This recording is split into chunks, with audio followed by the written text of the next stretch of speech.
Ladies and gentlemen, we are listening to Stephon Gilkey, and he is telling us the long and short of the story of wearing so many hats. Call in if you like to at 248-736-2100, and you can ask questions. I'm sure a lot of people out there may be curious of some of the things that we're talking about.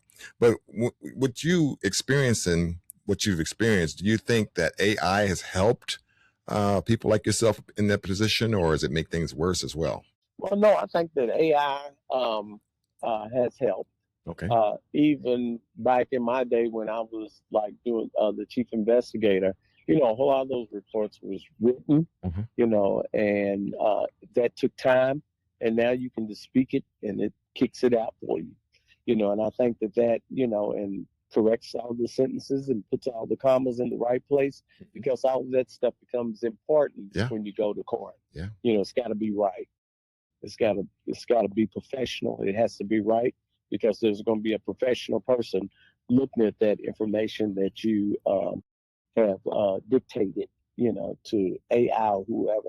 So I think that's really a point because a great point is because um, in the past we had to write all this stuff down, Right. and that could take days. And one of the things, or the things uh, in our battery of the way that we did those investigations. So, have you ever been cheated or of a situation either through the court system or just life had dealt you something that you said, I don't deserve that when it comes to things, when you're trying to your best to help somebody, do you feel ever been cheated or Oh, disrespected? absolutely. Okay. Absolutely. My goal at one point was to become an attorney until I worked in the field, into the field in investigations, because we would have people dead to right for abusing some kids sexually or otherwise.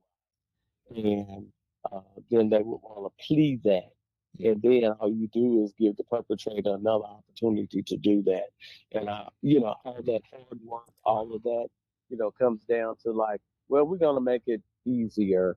We're not going to do nothing with this case. The judge don't want to hear it.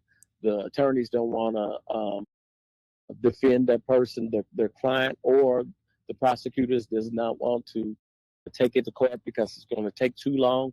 And I think that a whole lot of kids got cheated then and then after and presently they are being cheated because we ask them to be to tell us what's going on and to be Right. honest about it, and then um, they are honest about it. They tell us we get them dead to right, and then they plead it down to some small thing when we actually need to be getting this person off the streets into treatment or into prison. And I had that to happen a whole lot, and that frustrated me.